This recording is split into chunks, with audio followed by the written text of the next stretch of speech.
The Final Reckoning is poised to be the concluding film in the Mission Impossible series. Once again, we follow Ethan Hunt and his team as they chase after the Entity, a malevolent AI bent on world destruction. That's about all I can share without giving away spoilers. This will be a review free of spoilers. I was genuinely surprised by the direction this film took. It's still hard for me to grasp the consistent level of quality that continues to emerge with each sequel. This franchise is definitely one where if we all shared our personal rankings below, all they would vary significantly and we would each have compelling reasons for our choices. Personally, I consider Mission Impossible 3 to be my favorite in the series, although I recognize it may not be the best. Rogue Nation and Fallout come to mind. This series has effortlessly continued to exceed the standards of excellence. However, with the last two installments, Dead Reckoning and The Final Reckoning, an increasing number of viewers are concluding that it might be wise to end on a high note before things go too far off track. I'm not entirely sure how much of the quality issues in these films can be attributed to the creators, the directors, writers, or even Tom Cruise not taking enough life-threatening risks, as both films seem to be plagued during production. Dead Reckoning had to shoot during the pandemic, and you can definitely sense some of those pandemic-related challenges in that film. As for The Final Reckoning, you would think it would have been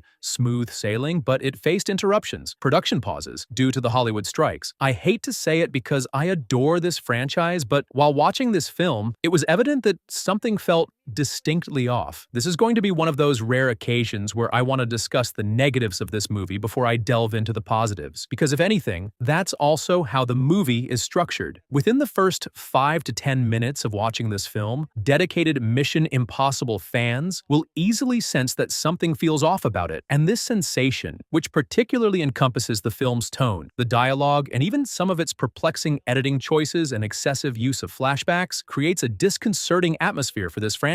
I dislike that it persists for a solid hour and a half into the film. What truly caught me off guard about the initial segments of this Mission Impossible film is that it's quite chaotic, and it seems like it's only just being pieced together and held up by glue. Most Mission Impossible films kick off with a significant bang, and it's an exhilarating experience to reach that moment when they start playing the Mission Impossible theme and ignite a fuse. In this film, we just awkwardly jog to that moment, and when it finally occurs, the excitement is simply not there like it was in the previous films. Perhaps it's because they are marketing this one as the final Mission Impossible installment. We shall see. Tom Cruise has mentioned that he still wants to continue, that he believes he still has it in him. However, the film's beginning very much presents it as if this is the ultimate adventure, and they aim to emphasize this by bombarding you with a montage of endless flashbacks. I was astounded by the sheer number of flashbacks in this film. Firstly, I feel like this is something that has rarely occurred in the franchise, and in a strange way, it's employed so cliched in this movie. Not only that, but some flashbacks become excessively repetitive, merely reiterating the same information or moment repeatedly. Remember that iconic scene from the first film? Brace yourself to witness it about 5 times in the sequel for no apparent reason. Additionally, this was, regrettably, the first Mission Impossible film where I truly sensed how intricate and exaggerated the mission is, all just to lead us to a genuine, high-octane, thrilling moment. What I mean is that every Mission Impossible film has done this, but they managed to present it in a way that you don't question it. You accept it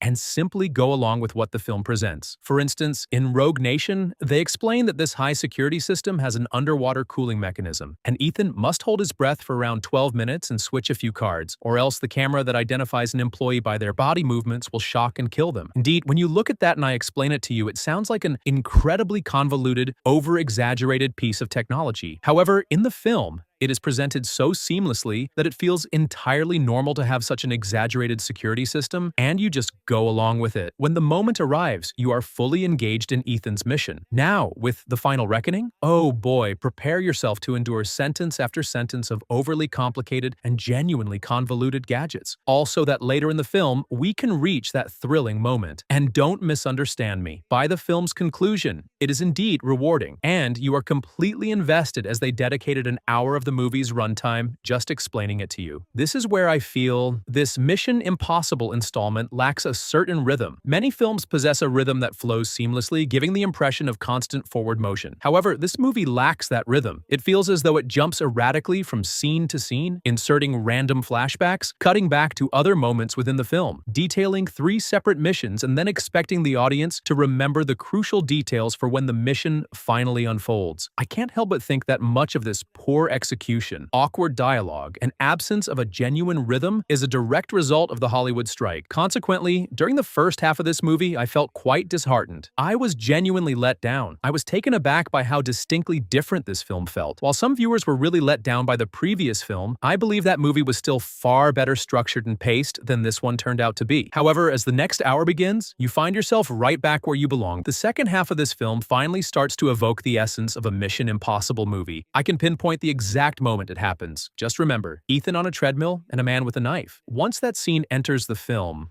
oh, you are completely engaged. You'll be on the edge of your seat, and your heart will race until the credits roll. This film also doesn't distribute its action scenes effectively. Instead, it reserves them for 3 major set pieces: an exhilarating underwater submarine scene, a flying sequence that the trailers have only teased. Hats off to Tom Cruise for actually positioning himself on the side of a plane and executing those stunts, because by the end of this movie, my palms were incredibly sweaty watching those moments. In these moments, the film truly showcases the finest elements of Mission Impossible. During the latter half, the team plays a significantly larger role. For much of the film, it feels like Ethan is on his own, lacking a strong team dynamic. Some viewers aren't particularly keen on the interconnectedness that appears throughout the other films, and this is where the movie begins to link unexpected characters to previous installments. Personally, I found it enjoyable. While some label it as nostalgia bait, I see it as a continuation of the story within the franchise. To me, it seemed like they were genuinely attempting to tie everything together and bring it full circle in this installment. I appreciated those connections, although I've noticed some viewers expressing dissatisfaction, as there are a few unexpected surprises involving characters linked to others. Ultimately, the film concludes on such a thrilling high note. It serves as a reminder of why this franchise is beloved, that I believe when the credits roll, most viewers will feel, wow, my heart is racing. That was incredible. This movie is outstanding. They will likely completely overlook the sluggish and disjointed first half